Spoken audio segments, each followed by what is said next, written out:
औज़ुबिल्लाहिमिनश्शैतानिर्रजीम बिस्मिल्लाहिर्रहमानिर्रहीम अल्लाहुम्मा सल्लि अला मुहम्मद व आलि मुहम्मद वअज्जिल फ़रजहुम। मुअज़्ज़िज़ नाज़रीन, अस्सलामु अलैकुम व रहमतुल्लाहि व बरकातुहू। माह मुबारक रमज़ान की आज 29 तारीख़ और आज हम लाइव ट्रांसमिशन के ज़रिए फिर एक बार आपसे मुखातिब हैं लखनऊ स्टूडियो से, और हमारे साथ मौजूद हैं हुज्जतुल इस्लाम वल मुस्लिमीन आली जनाब मौलाना मुस्तफ़ा अली ख़ान अदीबुल हिंदी साहब क़िबला।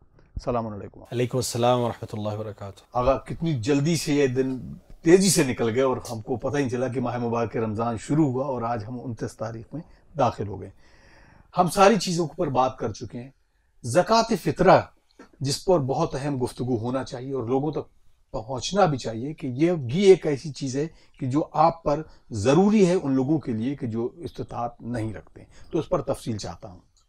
औज़ु बिल्लाहि मिनश शैतानिर रजीम, बिस्मिल्लाहिर रहमानिर रहीम, अल्हम्दुलिल्लाहि रब्बिल आलमीन व सल्लल्लाहु अला सय्यिदिना मुहम्मद व आलिहि तय्यबीन अत्ताहिरीन। ज़कात फ़ितरा जिस तरह से दीगर ज़कात और खुम्स और दूसरी चीज़ें, उसी तरह एक और चीज़ इस्लाम ने फ़र्ज़ की, वो ज़कात फ़ितरा है जी। और शायद इसी वजह से ईद फ़ितर को से जो नाम मंसूब होता है उसको भी बहुत से लोग इससे रब्त देते हैं। ज़कात फ़ितरा ये है कि इंसान अपना और अपने अहल व अयाल का जो ईद का चाँद निकलने के वक्त, यानी शब ईद जिसे हम कहते हैं, तो उसके खाना खाने वालों में शुमार किए जाए, यानी उसके दस्तरखान वालों में शुमार किए जाएँ, उसके सुफरे पे खाना खाने वाले शुमार किए जाए, उनकी तरफ से फ़ितरा देगा। ज़कात फ़ितरा खाने पीने की चीज़ जो भी उस शहर में राइज हो उससे दी जानी चाहिए। लेकिन ये चार चीज़ें जो गल्ले हमारे पहले से ज़कात के गल्ले हैं, मालूम है कि यानी गेहूँ है और जौ है और साथ ही साथ किशमिश है और खजूर है, इन चार में से भी अगर किसी का वो ज़कात फ़ितरा के तौर पे निकाल दे तब भी वो काफ़ी है। ज़कात फ़ितरा में बस फ़र्क ये है कि ज़कात फ़ितरा जब आप निकालेंगे तो हर फ़र्द के लिए एक सा निकालेंगे। एक सा पहले पुराने ज़माने में जो मेयार था नापने का, उस पे से एक चीज़, जैसे हम लोग मुद कहते हैं जी। तो मुद तकरीबन, अब मॉडर्न जो हमारे पास स्केल है उसके हिसाब से तकरीबन 750 ग्राम बनता है, और 4 मुद जो होते थे वो एक सा बनते थे। तो इसका मतलब ये हुआ कि तकरीबन 3 किलो, 3000 किलोग्राम यानी ग्राम से यानी 3 किलो बनेगा, एक सा के बराबर होता है। तो एक सा यानी 3 किलो गेहूं, आटा या जौ या उसका आटा या किशमिश या खजूर या जो भी खाने पीने की चीज़ें वो इस्तेमाल करता हो, उसका 3 किलो में से किसी चीज़ का भी वो फ़कीर को दे दे तो उसकी ज़कात फ़ितरा अदा हो जाएगी। ज़कात फ़ितरा जो इंसान दे रहा है उसको अपने तमाम अहल व अयाल का देना है, यानी अब उसके घर में जितने लोग हों सबका फ़ितरा वाजिब होगा उस पर। यानी ज़कात में जैसे कि हमने बयान किया था कि ज़कात में तो जो माल है, ऐन है, उसी पे ज़कात होती है। यहाँ चूँकि ज़कात फ़ितरा जो है वो हर शख्स का देना है। बस अगर घर में 3 लोग रहते हैं तो तीनों के लिए 3-3 किलो से देना पड़ेगा, नहीं जैसे 9 किलो। 10 लोग रहते हैं तो तीनों के लिए 3-3 किलो, सबके लिए 3-3 किलो यानी 30 किलो से देना पड़ेगा। कीमत भी दे सकता है और असल ऐन भी दे सकता है। अब इसको देने का वक्त क्या है, इसको पहले नहीं दे सकते। रमज़ान में भी उलमा कहते हैं एहतियात करें, रमज़ान में भी नहीं दे सकते मगर ये कोई अक़लानी वजह हो।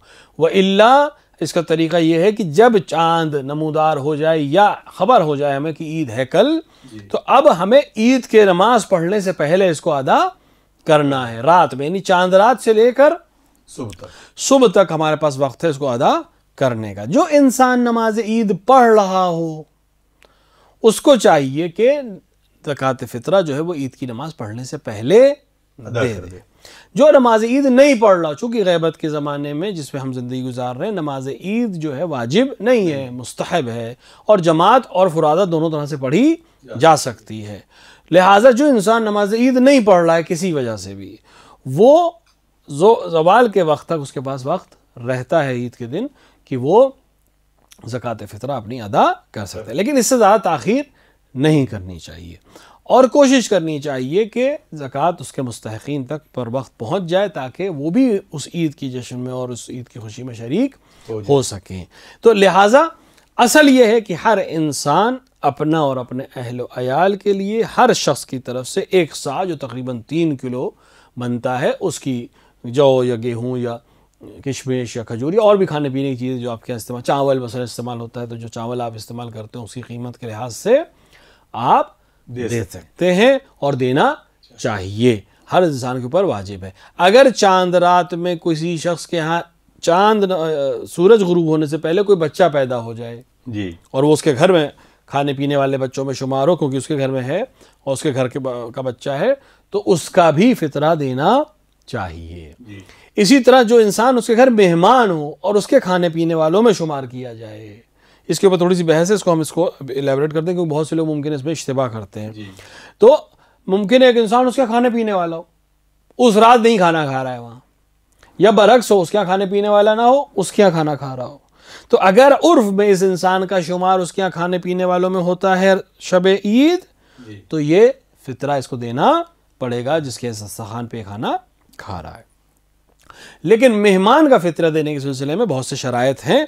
जो इंसान मेहमान किसी के घर में बनकर आया है ईद की शब में, अब उसमें कई तरह से, एक दफ़ा है कि एक मेहमान आता है आपके यहाँ जी, जो आपने बुलाया नहीं है, ऐसे ही कोई आ गया, बगैर बुलाया आ गया।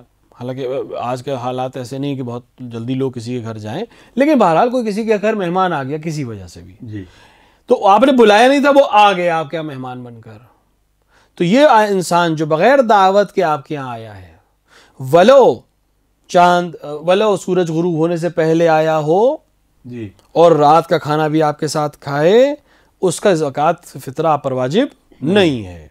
जिसके यहाँ वो साल भर खाना खाने में शुमार होता है, उसी के ऊपर या खुद उसके ऊपर होगी।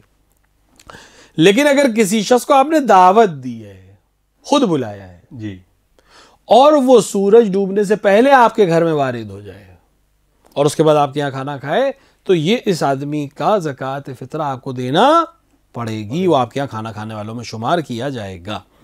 लेकिन अगर आपने दावत की है और वो सूरज डूबने के बाद, मगरिब के वक्त के बाद आपके घर में दाखिल हो, चाहे रोज़ा आपके यहाँ खोले, चाहे अफ्तार आपके यहाँ करे, लेकिन दाखिल हुआ है आपके घर में सूरज डूबने के बाद, गुरूब आफ्ताब के बाद, तो ये इंसान का फितरा आपके ऊपर वाजिब नहीं है।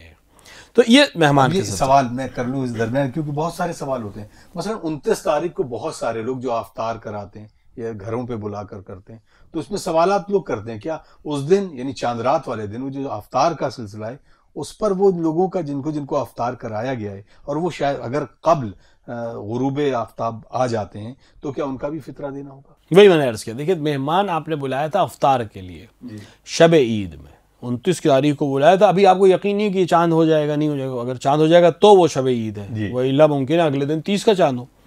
तो अगर वो लोग दाखिल हुए और मालूम हो कि नहीं भाई कल ईद है, आपने जो लोगों को दावत दी थी वो अब शब ईद आपके यहाँ मेहमान है जी, जब तक वो दाखिल हुए आए आपके यहाँ बैठ के खाना वाना खा रहे हैं, मालूम हुआ कि अब ईद हो गई साहब, चांद हो गया, कल ईद है मसलन, तो अब ये इंसान जिसने आपको, जो लोग आपके यहाँ मगरिब के वक्त से पहले दाखिल हुए जी और आपकी दावत पर दाखिल हुए, अगर उनका शुमार आपके यहाँ साल भर खाना खाने वालों में होता है, उर्फ को यहाँ पे मैयार में आया जाएगा कि ये आदमी कहलाया जाएगा कि इनके यहाँ खाना खाने वालों में से है या नहीं है, कि आमतौर से नहीं होता है, क्योंकि बिलखरे वो अपना जिम्मेदार होता है, सिर्फ इस दिन दावत पे आया है, आपके खाना खाने वालों में शुमार नहीं होता, उसका फितरा नहीं है। जो मगरिब के बाद आया उसका तो फितरा वैसे ही नहीं है जी, जो बगैर दावत के आया है उसका भी फितरा नहीं है।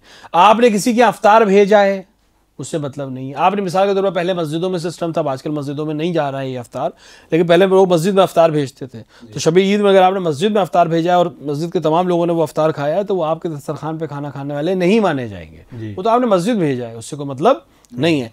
आपके घर में खाना खाने वाला अगर शुमार किया जाए, बस अगर मेहमान आपकी दावत पे आया हो, गुरूब आफ्ताब से पहले आपके घर में दाखिल हो और उर्फ की नजर में वो आपके यहाँ खाना खाने वालों में शुमार किया जाए, तब उसका फितरा वाजिब होगा।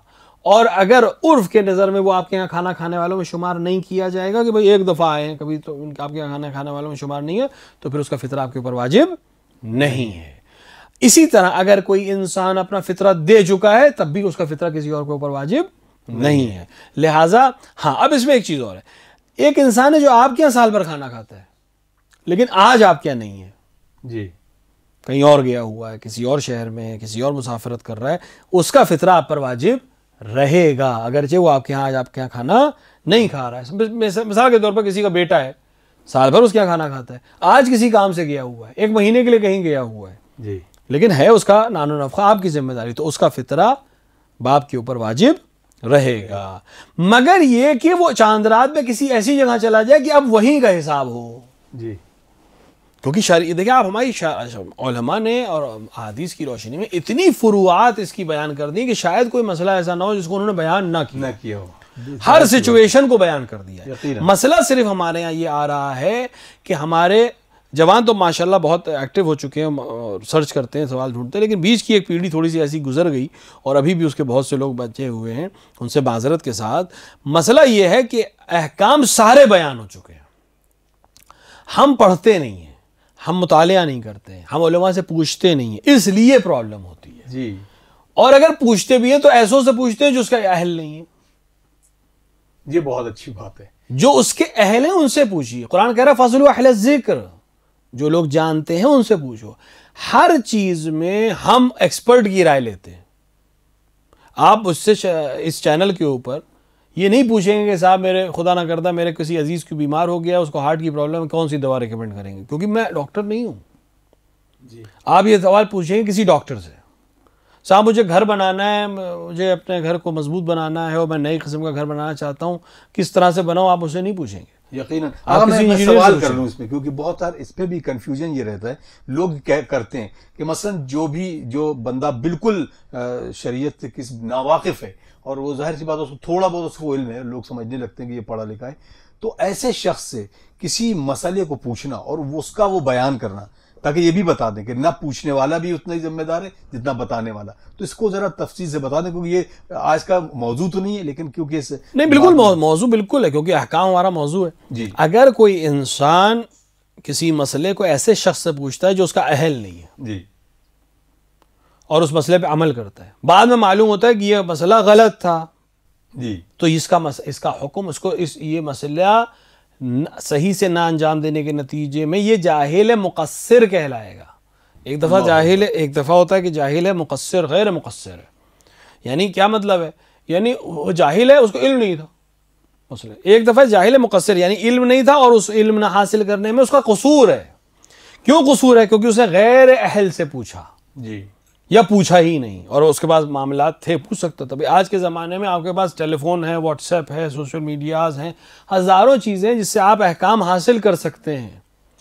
लिहाजा अगर आप ये कहें मुझे इल्म नहीं था तो आप जाहिल मुक़स्सिर हैं, क्योंकि आपको मालूम करना चाहिए थे। और तमाम उलमा इस बात पर मुत्तफ़िक़ हैं कि वो रोज़मर्रा के वो मसाइल जिसका हर दिन हमें सामना करना पड़ता है, उनका जानना हर मुसलमान पर वाजिब है। ना कि सिर्फ आलिम दीन पर, ना कि सिर्फ तालिब इल्म पर। हर वो मसला जो मुब्तला बे नजासत मुब्तला बे चीज़ है, नमाज मुब्तला बे चीज़ है, रोज़ा मुब्तला बे चीज़ है, खुम्स ज़कात, ये वो चीज़ें जो आपको हर दिन ज़िंदगी में ज़रूरत पड़ेगी। तो इनके मसाइल जानना आपके लिए वाजिब है, बिल्कुल जिस तरह नमाज वाजिब है। जिस तरह नमाज पढ़ना वाजिब है उसी तरह नमाज के मसाइल जानना भी वाजिब है। जिस तरह रोज़ा रखना वाजिब है बालिग होने के बाद, उसी तरह मसाइल रोज़ा जानना भी वाजिब है, उसी तरह मसाइल खुम्स जानना भी वाजिब है। तो हर इंसान की जिम्मेदारी है कि वो इन मसाइल को सीखे और किससे जाने? अहले ज़िक्र से जाने, जो जानने वाले हैं उनसे पूछे। हमारे मराजे चूंकि आइम्मा अलैहिमुस्सलातु वस्सलाम की तायीद के साथ उनकी बताई हुई रवायत और कुरान और हदीस के ज़रिए से चीज़ को पेश करते हैं, लिहाजा हम उनसे दरियाफ्त करते हैं। बस उनके शागिर्दों से, उनके नुमाइंदों से, वो उलमा जिन्होंने जाके मकतब इस्लामी में दर्स पढ़ा है, उनसे मसाइल को पूछें। एक इंसान मिसाल के तौर पर, हम चूँकि हम बर्र सगीर में इस तरह के मसाइल पेश आते हैं, लिहाजा माजरत के साथ, वो लोग मिसाल के तौर पर हमारे यहाँ मजालिस पढ़ते हैं बहुत से लोग। कुछ लोग वो हैं जिन्होंने इल्म दीन हासिल किया है, मदरसे में पढ़ाई की है और मजलिस भी पढ़ते हैं।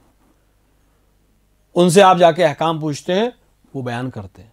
कुछ लोग ऐसे जो सिर्फ शौक़ में, ज़ौक़ में, ज़िक्र सैयद शुहदा करने के ज़ौक़ में, कि जिसमें कोई बुराई नहीं है, हर एक को अल्लाह तौफ़ीक़ अता फ़रमाए करे, वो करते हो, बहुत अच्छा बयान करते हैं, ज़ाकिर अहले बैत हैं, लेकिन उन्होंने इल्म दीन हासिल नहीं किया है। ज़ाकिरा हैं अहले बैत अलैहिमुस्सलातु वस्सलाम की मोहतरमा, लेकिन उन्होंने इल्म दीन हासिल नहीं किया है। हम उनसे भी पूछने लगते हैं, पूछने वाले की भी गलती कि उससे ना पूछे, और उनकी भी जिम्मेदारी कि वो फौरन बयान करें कि मैं ज़िक्र अहले बैत करता हूँ, ये फ़िक़ही मसला है, ये आप मरजा तक़लीद या उनके नुमाइंदों से पूछिए या तौज़ील मसाइल में देखिए, या ये जवाब दे दें कि मुझे याद नहीं है, मैं तौज़ील मसाइल देख कर आपको जवाब दूंगा। या अगर जवाब दे तो हवाले के साथ दें कि मुझे फुला तौज़ील मसाइल में या फुला आलिम दीन से सुना है, वो इस तरह इसको बयान कर दे ताकि आपकी जिम्मेदारी ख़त्म हो जाए। लिहाजा दोनों की जिम्मेदारी है।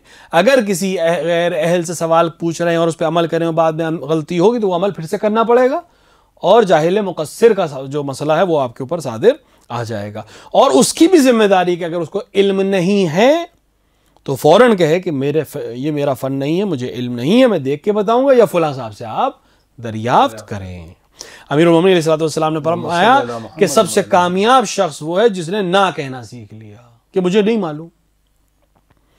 सबसे कामयाब इंसान वही है, क्योंकि उसकी फिर जिम्मेदारी नहीं रह जाती कोई। जब वो कह दे कि मुझे नहीं मालूम तो ये इंसान किसी और से दरियाफ्त करेगा।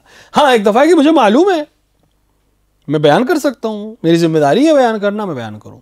एक दफ़ा कि मुझे नहीं मालूम तो मैं सिर्फ अपनी झूठी शान बचाने के लिए गलत मसला बयान करूँ और लोगों के अमाल ख़राब करूँ, और फिर बारगाह खुदाबंदी मुझे हिसाब देना पड़ेगा। जितने लोग अभी नमाज मैंने ख़राब की सबका हिसाब देना पड़ेगा। लिहाजा बेहतरीन चीज़ ये कि अगर इल्म नहीं है मसले का तो कह दी मुझे इल्म नहीं है। तो अहकामात में परेशानी सिर्फ इसलिए है या उसके अमल में कि हम सही लोगों से सवाल नहीं करते हैं। तो मैंने बात यहाँ से चली थी कि मुमकिन है कि इंसान किसी के घर में खाना खाने वाला शुमार होता हो साल भर, लेकिन शब ईद गुरूब से पहले किसी ऐसी जगह चला जाए कि अब वहीं हिसाब होगा।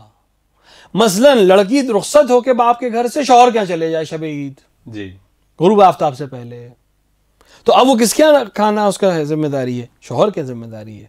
लिहाजा अब बाप पर से साकित हो जाएगा, अब शौहर को उसका फितरा देना पड़ेगा। या इसी तरह और भी कोई मसला जहां हमेशा के लिए अब नफका बदल रहा हो और ऐसी जगह जा रहे हो जहां अब उसी के यहाँ रहेंगे, शब ईद गुरूब आफ्ताब से पहले चला जाए तो फिर अब उसके यहाँ हिसाब करना होगा। जज़ाकल्लाह। अगर कुछ सवाल भी इससे हैं तो वो सवाल भी ले लें। जाहिद साहब सवाल करते हैं, सलाम अलैकुम। अगर ये बताएं कि क्या जैसा कहा जाता है कि ये जो फितरा है ये गुरबा के लिए, गरीबों के लिए, मसाकीन के लिए, तो क्या पहले दिया जा सकता है? कोई शराइत ऐसे हैं कि कब दिया जा सकता हो, 1 दिन 2 दिन पहले, ताकि वो अपनी ईद का पूरा इंतज़ाम कर लें?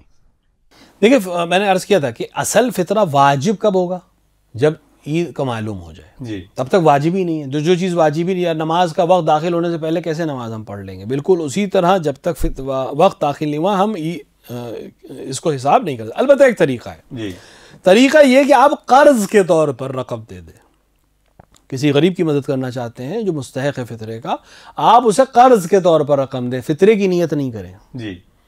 आप कर्ज के तौर पर रकम दें, रमज़ान में दे दें, रमज़ान से पहले भी दे सकते हैं, दे दीजिए, कर्ज दे रहे हैं आप, कर्जुल हसना जिसे हम कहते हैं कि जब वक्त हो जाए वापस कर देना मुझे, ठीक।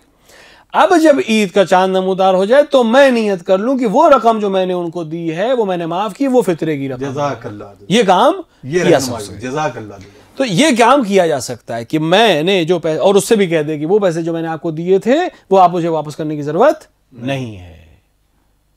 तो ये कब हो, ये नियत पहले नहीं कर सकता, पहले वो कर्ज देगा जी। जब चांद हो जाए और मालूम हो जाए कि ईद हो गई है, अब फितरा देना वाजिब है, तो अब मैं नियत करूं कि वो पैसे जो मैंने फलां साहब को दिए थे कर्ज के तौर पर, वो मैंने उन पर माफ किया और वो फितरे के तौर पर मैंने उनको अदा कर दिए। ये हो सकता है और ये किया जा सकता है। जज़ाकल्लाह। एक और सवाल, अस्सलाम वालेकुम। आगा ये बताएं कि फितरे की नियत जिस तरह से तमाम लोग होते हैं, क्या एक जो घर का मुखिया है यानी जो घर का कफील है वो अपनी तरफ से फितरा दे दे सबका के नाम लेके, या सबको वो नियत करना ज़रूरी है? नहीं, सबको नियत करने की ज़रूरत नहीं, वही कफील जो दे रहा है। क्योंकि हर बात है, जैसे बाप दे रहा है, मसलन घर पे एक शख्स है जो बाप है, उसकी ज़ौजा है, उसके बच्चे हैं, और वो दे रहा है सबकी तरफ से, तो वो जब नियत करेगा कि ये फितरा दे रहा हूँ क़ुर्बतन इल्लल्लाह, और अपने अपने सब अहल का वो की तरफ से नियत कर रहा है, वही काफ़ी है, हर एक को नियत करने की ज़रूरत नहीं है।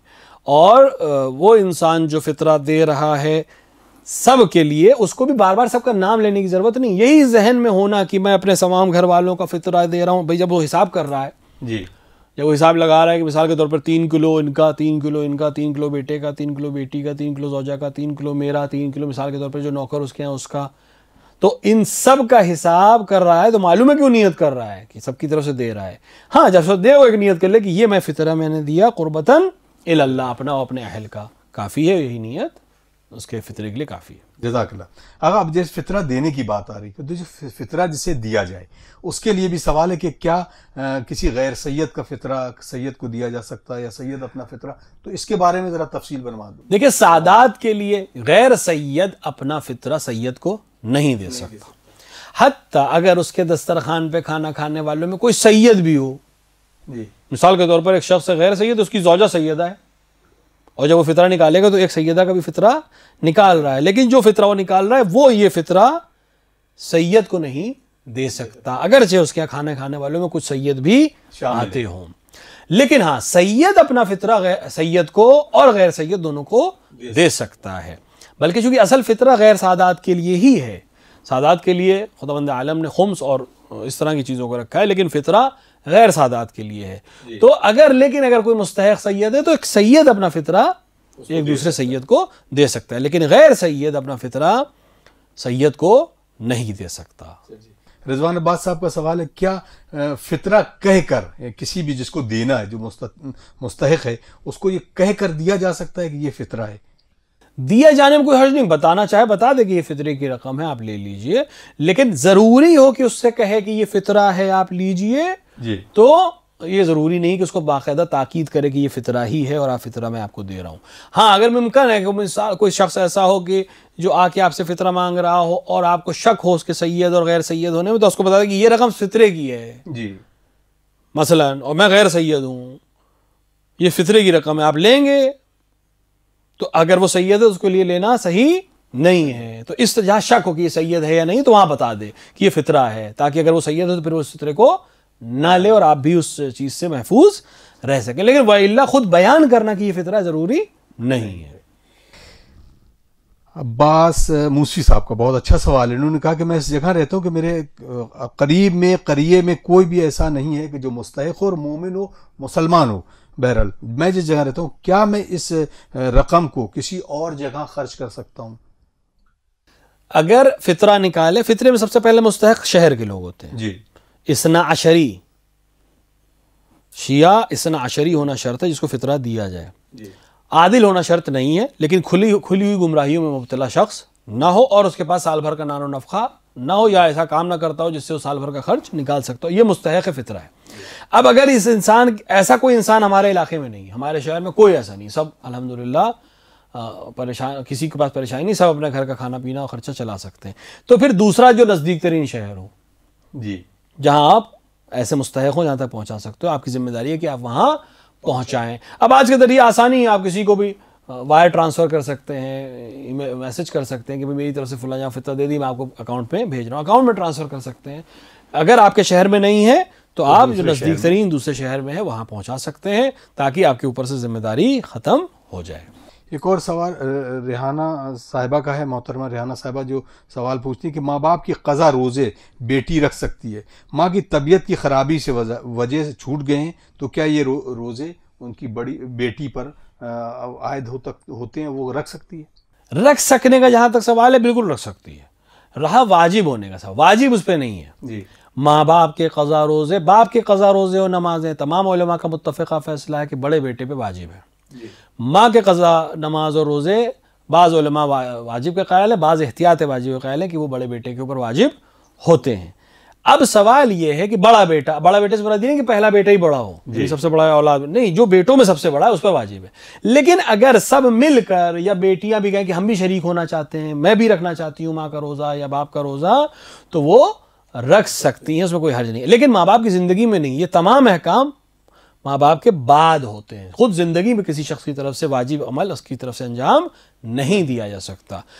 उनके जाने के बाद इस दुनिया से अगर बड़ा बेटा रखना चाहे उस पर वाजिब है, लेकिन अगर भाई शरीक होना चाहे, बहनें शरीक होना चाहें, रखना चाहें तो कोई हर्ज नहीं है, रख सकती हैं, कोई हर्ज नहीं है। बहुत बहुत शुक्रिया आगा, बिल्कुल वक्त इजाज़त नहीं दे रहा है। नाज़रीन, आप देख रहे हैं प्रोग्राम अहकाम इस्लामी और इंशाल्लाह ये 29 माह मुबारक रमज़ान की तारीख़ है और हम सब मिलकर अपने वक्त के इमाम के ज़ुहूर की ताजील की दुआ करते हैं। अल्लाहुम्मा अज्जिल लिवलियकल फ़रज।